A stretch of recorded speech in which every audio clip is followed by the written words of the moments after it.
সুবহানাল্লাযী আসরা বিআবদিহি লাইলাম মিনাল মাসজিদিল হারামি ইলাল মাসজিদিল আকসাল্লাযী বারাকনা হাওলাহু লিনুরিয়াহু মিন আয়াতিনা ইন্নাহু হুয়াস সামিউল বাসীর। ওয়া ক্বালা শান হাবিবিহি ইন্নাল্লাহা ওয়া মালাইকাতাহু ইউসাল্লুনা আলান নাবী ইয়া আইয়ুহাল্লাযীনা আমানু সাল্লু আলাইহি ওয়া সাল্লিমু তাসলিমা। আল্লাহ পাক রব্বুল আলামিন আমাকে আপনাকে সুস্থ রেখে এই রজব মাস তৃতীয় জুমা, আল্লাহ পাক রব্বুল আলামিন আমাকে আপনাকে সমস্ত কাজ থেকে ফারিক করি আল্লাহ পাকের সবচেয়ে বড় হুকুম জুমার নামাজের জন্য মসজিদে আসার এবং বসবার মতন তৌফিক যেই মহান রব্বুল আলামিন আমাদেরকে দান করলেন, আমরা সেই মহান প্রভুর দরবারে অন্তরের অন্তরস্থল থেকে আমরা জোরে সোরে বলি আলহামদুলিল্লাহ। এই যে আলহামদুলিল্লাহ বলছেন, তো লাভ হয়েছে না ক্ষতি হয়েছে? কত লাভ হয়েছে? আলহামদুলিল্লাহ। এই আলহামদুলিল্লাহর মধ্যে 8টা হরফ আছে। কয়টি হরফ? এই আলহামদুলিল্লাহর মধ্যে 8টা হরফ রয়েছে। আর আল্লাহ পাকের একটা হরফ যদি কোনো ব্যক্তি তেলাওয়াত করে তাহলে 10টা নেকি হয়। শুধু একবার আলহামদুলিল্লাহ বলেছেন, 8টা হরফ যদি এখানে কোরআনের থাকে তাহলে 8 10 কত হয়? 80 হয়। একবার আলহামদুলিল্লাহ বলার কারণে আপনার আমার আমল নামায় আল্লাহ পাক রব্বুল আলামিন 80টা নেকি লিখে দিয়েছেন। জোরে জোরে বলেন সুবহানাল্লাহ। আর মুসলমান, আগেও বলছিলাম, একটা নেকির জন্য কাল কিয়ামতের ময়দানে একটা মানুষের হাতে জাহান্নামের হ্যান্ডকাপ পড়ে যাবে। বলেন ঠিক কিনা?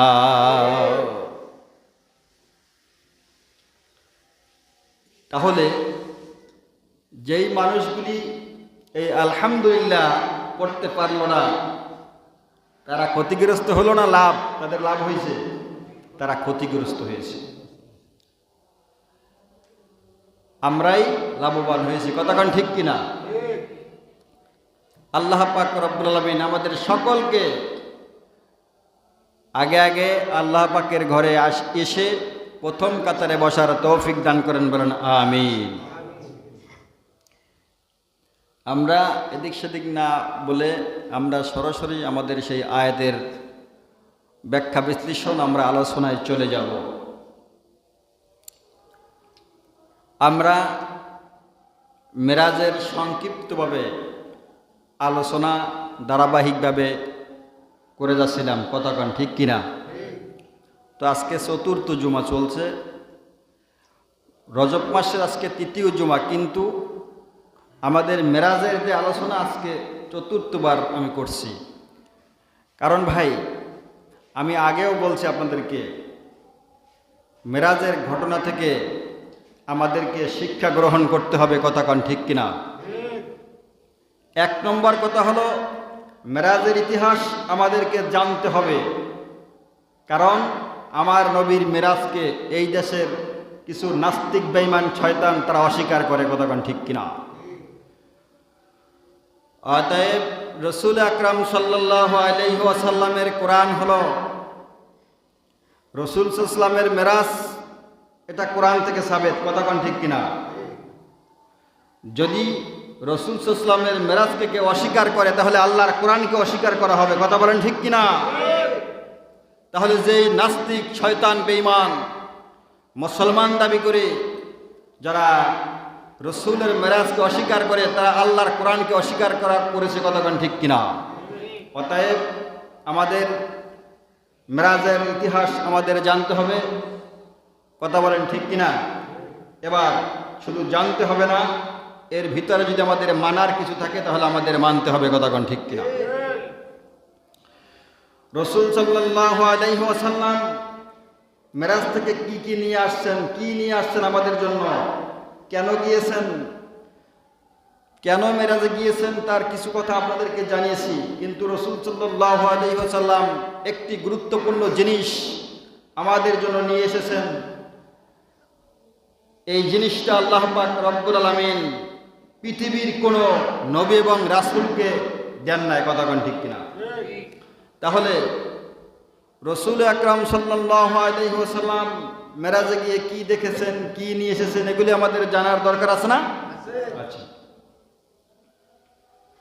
তো আমরা ওই জায়গায় রেখে দিয়েছিলাম রসুল সাল্লাল্লাহু আলাইহি ওয়াসাল্লাম প্রথম আসমানে গিয়ে আদম আলাইহিস সালামের সাথে সাক্ষাৎ হয়ে গেছে, কতক্ষণ ঠিক কিনা?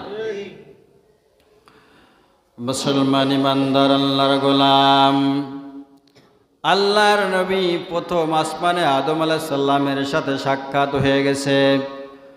দ্বিতীয় আসমানে হযরত ঈসা আলাইহিস সালামের সাথে সাক্ষাৎ, তৃতীয় আসমানে হযরত ইউসুফ আলাইহিস সালামের সাথে সাক্ষাৎ, চতুর্থ আসমানে হযরত ইদ্রিস আলাইহিস সালামের সাথে সাক্ষাৎ, পঞ্চম আসমানে হযরত হারুন আলাইহিস সালামের সাথে সাক্ষাৎ, ষষ্ঠ আসমানে হযরত মূসা আলাইহিস সালামের সাথে সাক্ষাৎ, সপ্তম আসমানে হযরত ইব্রাহিম খলিলুল্লাহর সাথে সাক্ষাৎ হয়ে গেছে। জোরে জোরে বলেন সুবহানাল্লাহ। এখন আসেন প্রথম আসমান থেকে নিয়ে সপ্তম আসমান পর্যন্ত আল্লাহ পাক রব্বুল আলামিন এক একজন দামি নবীকে এক এক আসমানে বসিয়ে রেখেছেন কেন, এটা আমাদের জানতে হবে, কতক্ষণ ঠিক কিনা? আদম আলাইহিস সালাম প্রথম আসমানে আদম আলাইহিস সালামের সাথে সাক্ষাৎ হয়েছে আল্লাহর নবীর, কথা বলেন ঠিক কিনা? সাক্ষাৎ হওয়ার পরে সেখানে কি হয়েছে সেই ঘটনা আপনাদেরকে শুনাইছি, সংক্ষেপে শুনেছি। মুসলমান ইমানদার, আল্লাহর নবীকে আদম আলাইহিস সালামের সাথে সাক্ষাৎ করাইলেন কেন আল্লাহ পাক জানেননি। ওই যে দৃশ্যগুলি দেখানোর জন্য, কথা বলেন, ওই যে দৃশ্য, ডান দিকে তাকাইলে আদম আলাইহিস সালাম হাসেন, বাম দিকে তাকাইলে কাঁদেন। কেন কাঁদেন? এই দৃশ্য দেখানোর জন্য আমার আল্লাহ তার বন্ধুকে প্রথম আসমানে আদম আলাইহিস সালামের সাথে সাক্ষাৎ করাইলেন। জোরে জোরে বলেন সুবহানাল্লাহ। এই মুসলমান ইমানদার আল্লাহর গোলাম, দ্বিতীয় আসমানে আল্লাহর নবী চলে গেলেন। এখানে অনেক কথা আমি সংক্ষেপে যদি না বলি তাহলে মাথায় যেতে পারবো না। দ্বিতীয় আসমানে যাওয়ার পরে হযরত ঈসা আলাইহিস সালামের সাথে সাক্ষাৎ, আল্লাহর নবীকে ঈসা আলাইহিস সালামের সাথে সাক্ষাৎ করাইলেন কেন আমাদের জানতে হবে, কতক্ষণ ঠিক কিনা? ঈসা আলাইহিস সালামের সাথে যখন আল্লাহর নবীর সাক্ষাৎ হয়ে যায়, আল্লাহর নবীকে ঈসা আলাইহিস সালাম ডাক দিয়ে বলে, ইয়া রাসূলুল্লাহ, ইয়া হাবিবাল্লাহ, আপনার সাথে আমার সাক্ষাৎ হয়ে ভালো হয়েছে। কারণ গো নবী, আমি আল্লাহর সাথে রোনাজারি করছিলাম, আল্লাহর কাছে বলছিলাম, আল্লাহ আমাকে আপনি বাবা সারা পৃথিবীর জমিনে পাঠাইছেন, কতক্ষণ ঠিক কিনা? ও মালিক, আপনি আমাকে নবী বানায়া ধন্য করেছেন, আমি আর একটু ধন্য হতে চাই। আমি শুনেছি নবী এবং রাসূলের পরে, সাহাবীদের পরে সবচেয়ে দামি মানুষ হবে ও নবী আপনার উম্মতেরা। নবী গো, আমি আপনার উম্মত হওয়ার জন্য আল্লাহর কাছে দরখাস্ত করেছিলাম, আমার আল্লাহ আমার দরখাস্ত মঞ্জুর করেছে। জোরে জোরে বলেন সুবহানাল্লাহ। জানেন তো সেই ঘটনা, ঈসা আলাইহিস সালাম আল্লাহর কাছে দরখাস্ত করার পরে আল্লাহ দরখাস্ত কবুল করেছে। নবী গো, আপনার সাথে দেখা হয়েছে, আমার জীবনটা বড় ধন্য গো নবী। ও নবী, আপনি তো শেষ নবী, আনা খাতামুন নাবিয়্যিন লা নাবিয়্যা বাদি। আপনার পরে আর কোনো নবী আসবে না রে নবী, দুনিয়ার জমিনে আর কোনো নবী যাবে না। ও নবী, শেষ জবানায় আপনার উম্মতেরা যখন বিভ্রান্তের মধ্যে পড়ে যাবে, নবী পাবে না, রসুল পাবে না, সাহাবী পাবে না, বড় বড় ওলামায়ে কেরাম আপনার উম্মতরা পাবে না। আপনার উম্মতরা বড় বিভ্রান্তের মধ্যে পড়ে যাবে। ওই বিভ্রান্তির সময় আপনার উম্মতদেরকে দিক নির্দেশনা দেওয়ার জন্য আমি আপনার উম্মত হইয়া পৃথিবীর জমিনে আবার যাইব, পৃথিবীর জমিনে আগমন করব। ধরে ধরে বলেন সুবহানাল্লাহ। ঈসা নবী কিছুদিন পরে আসবে, জানেন তো ইতিহাস। ওই দিকে যেতে গেলে অনেক লম্বা কথা।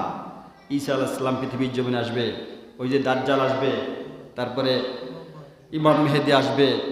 ইমাম মেহেদী আর ঈসা আলাইহিস সালাম পৃথিবীর জমিনে এসে দাজ্জালকে খতম করবে। কথা বলেন ঠিক কিনা? ওই ঘটনার একদিন তো দ্বিতীয় আসমানে আল্লাহর নবীর সাথে হযরত ঈসা আলাইহিস সালামের কথা কখন হলো? ভাই, আমি আপনারা মনে কিছু নেবেন না, যদি এক একজন নবী যে আসমানে আল্লাহ পাক সেট করে দিয়েছেন, এক এক নবীর সাথে কি কথা হয়েছে, এই আলোচনা করতে গেলে বিস্তারিত অনেক আলোচনা হয়ে যাবে। অতএব আমি চাইতেছি এই জুমা আর এক জুমার মধ্যে আমার মেরাজের ঘটনা শেষ করব। যদি শেষ না করি তো আপনাদের ভালো লাগবে না, মাঝখানে রেখে দিলে। কথা ঠিক কিনা? আমি শুরু থেকে একবারে শেষ পর্যন্ত আল্লাহর সাথে গিয়া কথা বলার পরে দুনিয়ার জমিনে ফিরে আসছে, সেই পর্যন্ত আমি গিয়ে শেষ করব। অতএব এর ভিতরে যে ব্যাখ্যা বিশ্লেষণ, যে কি কোথায় কাহিনী, কি ঘটনা ঘটেছে, এই ঘটনা যদি একটা একটা করে বর্ণনা দিতে দেয় তাহলে 4 জুমায় 5 জুমায় হবে না, একবারে কম পক্ষে 10 জুমা লাগবে। কথা ঠিক কিনা? এই জন্যে সামান্য সামান্য কিছু টাচ দিয়ে দিয়ে যাই। এর ভিতরে যদি আপনাদের কোনো প্রশ্ন থাকে আপনারা আমাকে প্রশ্নগুলি করবেন, আমি আপনাদের সেই প্রশ্নের উত্তর পরবর্তীতে আমি ইনশাল্লাহ দিব। কথা ঠিক কিনা? দ্বিতীয় আসমানে হযরত ঈসা আলাইহিস সালামের সাথে সাক্ষাৎ হয়েছে। শুধু আপনারা এই পয়েন্টগুলা মনে রাখবেন। প্রথম আসমানে কার সাথে সাক্ষাৎ হয়েছে, কি কথা বলছেন, মূল মূল কথাগুলি আপনারা মনে রাখবেন। দ্বিতীয় আসমানে হযরত ঈসা আলাইহিস সালামের সাথে সাক্ষাৎ। ঈসা আলাইহিস সালামের সাথে আল্লাহর নবীর কথা কখন শেষ? আল্লাহর নবী আবার বোরাকে শুনিয়া তৃতীয় আসমানে চলে গেছেন। জোরে জোরে বলেন সুবহানাল্লাহ। এ মুসলমান ইমানদার আল্লাহর গোলাম, তৃতীয় আসমানে যাওয়ার পরে হযরত ইউসুফ আলাইহিস সালামের সাথে সাক্ষাৎ। কোন নবীর সাথে? ইউসুফ নবীর সাথে সাক্ষাৎ হয়ে গেছে। আল্লাহর নবীকে জানানো হয়েছে, আল্লাহ বলেন, ও বন্ধু, আমি তৃতীয় আসমানে হযরত ইউসুফ আলাইহিস সালামকে তৃতীয় আসমানে হযরত ইউসুফ আলাইহিস সালামকে রাখলাম কেন জানেননি? ইউসুফ আলাইহিস সালামকে রাখছি, ও নবী, পৃথিবীর জমিনে সবচেয়ে সুন্দরী পুরুষ ছিল ইউসুফ আলাইহিস সালাম। কথা ঠিক কিনা? ইউসুফ আলাইহিস সালামের চেহারা সবচেয়ে সুন্দর ছিল। কথা ঠিক কিনা? নবী গো, ও নবী, ইউসুফ আলাইহিস সালামের চেহারা কত সুন্দর, কত সুন্দর। সামান্য যদি একটু টাচ দেয় আপনারা বুঝতে পারবেন। ইউসুফ আলাইহিস সালাম ওই যে মিশরের বাদশা আদিতে মিশরের স্ত্রী জুলাইখা ছিল না, জানেন তো? এই মিশরের বাদশা আদিতে মিশরের স্ত্রী ছিল জুলাইখা। অনেক কথা। এই জুলাইখার কোনো সন্তান ছিল না। ইউসুফ আলাইহিস সালামকে কিনে নিয়ে, টাকা দিয়ে, স্বর্ণ অলংকার দিয়ে কিনে তারপরে নিয়ে গেছিল। যখন বড় হয়েছে, যখন উপযুক্ত একবারে যুবকে পরিণত হয়েছিল, ইউসুফ আলাইহিস সালামের চেহারা দেখে, ইউসুফ আলাইহিস সালামের চরিত্র দেখে জুলাইখা পাগল হয়ে গিয়েছিল। কথা বলেন ঠিক কিনা? জুলাইখা যখন ইউসুফ আলাইহিস সালামের চেহারা দেখে পাগল হয়ে গেছে, মাতোয়ারা হয়ে গেছে ইউসুফ আলাইহিস সালামের চরিত্র, ইউসুফ আলাইহিস সালামের চেহারা এত সুন্দর, সারে দুনিয়া হো মুখালেব মেসলে তো দেখা নেহি, তেরি মানান খুবসুরত চাঁদ ভি হোতা নেহি। জোরে জোরে বলেন সুবহানাল্লাহ। এ মুসলমান, ইউসুফ আলাইহিস সালামের চেহারা এত সুন্দর, এত সুন্দর, এত সুন্দর। ওই পূর্ণিমার চাঁদ ইউসুফ আলাইহিস সালামের চেহারার সাথে আমার ভাইরা চেহারার কাছে, ইউসুফ আলাইহিস সালামের চেহারার কাছে চাঁদ ফেল খেয়ে গেছে। বলতে বলেন ঠিক কিনা? আমার ভাইরা, লাকাদ কানা লাকুম ফি রাসূলিল্লাহি উসওয়াতুন হাসানা। আমার ভাইরা, যদিও আয়াত আমার নবীর উপর আমার আল্লাহ নাজিল করেছেন, এ মুসলমান, ইউসুফ আলাইহিস সালামের চেহারা এবং ইউসুফ আলাইহিস সালামের চরিত্র দেখিয়া আমার ভাইরা আজ মিশর জুলাইখা পাগল হয়ে গিয়েছিল। জুলাইখা যখন পাগল হয়ে গেছে, ওই মহল্লার মানুষগুলি সবাই ধিক্কার দিতেছে। জুলাইখাকে সবাই ধিক্কার দেয়। ওই এলাকার ওই মিশরের সুন্দরী সুন্দরী নারীরা কয়, কি অবস্থা করে, কি বলে একজন আজিজে মিশর, একজন মিশরের বাদশার স্ত্রী, সে একটা ছেলের প্রেমে পাগল হয়ে গেছে, ছেলেকে দেখে পাগল হয়ে গেছে, এরকম একটা সমালোচনা উঠতে লাগলো। এই সমালোচনা যখন উঠতে লাগলো, ভাইরা আমার, ইউসুফ আলাইহিস সালামের চেহারা দেখে কত সুন্দর, এটার সামান্য একটু এক্সাম্পল দিলে আপনারা বুঝবেন। ওই আজিজে মিশরের স্ত্রী জুলাইখা কি করলেন, একদিন সমস্ত মিশরের সুন্দরী সুন্দরী মহিলাদেরকে একত্রিত করিয়া দাওয়াত দিলেন তার বাড়িতে, যে দেখ, আমি যে পাগল হয়েছি, আমি যে ইউসুফ আলাইহিস সালামের জন্য এত ব্যস্ত হয়েছি, এত পাগল হয়েছি, কেন হয়েছি একটু দেখ তোরা এসে। তো সবাইকে দাওয়াত দিয়া জুলাইখা 350 ওই মিশরের ভিতরে বাছাই করিয়া 350 সুন্দরী নারীদেরকে তার রাজ দরবারে একত্রিত করিয়া প্রত্যেকের হাতে একটা করে দামি ধারালো ছুরি আর একটা করে ফল দিয়েছে। জুলাইখা বললেন যে দুই পাশে সিরিয়াল দিয়ে তাদেরকে বসাইয়া তাদেরকে বললেন, আমার দিক তাকান সবাই, তাদেরকে বললেন যে তোমরা এই ছুরিটা দিয়া ফলটা কাটবে, ছুরিটা ডান হাতে রাখবে আর ফলটা বাম হাতে রেখে ডান হাত দিয়া ফলটা কাটবে। তখন যখন আমি ইউসুফ আলাইহিস সালামকে ডেকে আনবো, ইউসুফ আলাইহিস সালাম ওই পাশ থেকে যখন বের হবে, তখন তোমরা ইউসুফ আলাইহিস সালামকে দেখবে আর ওই ফলটা কাটবে। আমার ভাইরা, মজলিসের ভিতরে 350 নারীদেরকে দুই পাশে বসাইয়া জুলাইখা এক একজনের হাতে এক একটা ফল এবং এক একটা ধারালো ছুরি দিয়ে দিয়েছেন। ইউসুফ আলাইহিস সালামের স্ত্রী ইউসুফ আলাইহিস সালামের সুন্দর, এত সুন্দর চেহারা, এটা কেন পাগল হয়েছে এত সুন্দর চেহারা দেখে, এটা বোঝানোর জন্য ওই সমস্ত সুন্দরী নারীদেরকে দুই পাশে বসাইয়া এক একজনের হাতে একটা করে ছুরি ধারালো একটা করে ফল দিয়া কিছুক্ষণ পরে ইউসুফ আলাইহিস সালামকে নিজ দোতলা থেকে নামাইয়া এইভাবে তাদের সামনের থেকে একটা ঘল্লি দেওয়াই দিয়েছে, মানে ওই পাশ থেকে নেমে তারা এই পাশে যাবে। ইউসুফ আলাইহিস সালাম ওই পাশ থেকে নেমে ঠিক ওই মহিলারা যেখানে বসে আছে ওই এক মাথা থেকে আর এক মাথায় চলে যাবে। তো জুলাইখা বললেন, ইউসুফ আলাইহিস সালাম তুমি আসো। ইউসুফ আলাইহিস সালাম ওই লাইনের এক মাথা থেকে এইভাবে রওনা হয়েছে। ইউসুফ আলাইহিস সালাম, ভাইরা আমার, ওই যে মহিলারা এক হাতে ছুরি আর এক হাতে ফল, ওই মহিলারা ইউসুফ আলাইহিস সালামকে দেখিয়া ইউসুফ আলাইহিস সালামের দিকে তাকাই আছে। এ মুসলমান ইমানদার আল্লাহর গোলাম, ইউসুফ আলাইহিস সালামের দিকে তখন তাকাই আছে, ইউসুফ আলাইহিস সালামের চেহারা দেখিয়া তারা পাগল হয়ে গেছে। ওই যে কবি বলছেন, সারে দুনিয়া হো মুখালেব, সারে দুনিয়া হো মুখালেব মেসলে তো দেখা নেহি, তেরি মানান খুবসুরত চাঁদ ভি হোতা নেহি।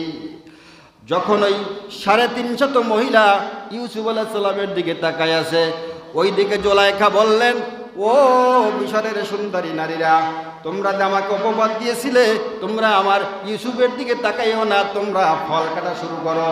ওরা ফল কাটার কথা ভুলে গেছে। ইউসুফ আলাইহিস সালামের আমার ভাইরা জোলাইখা যখন ফল কাটার কথা ওই মহিলাদেরকে বললেন তোমরা ফল কাটা শুরু করো। তারা যখন ফল কাটতেছে আমার ভাইরা ডান হাত দিয়ে বাম হাতের ফলগুলি কাটতেছে, আর ইউসুফ আলাইহিস সালামের দিকে তাকায় আছে। ইউসুফ আলাইহিস সালামের দিকে 350 মহিলারা এইভাবে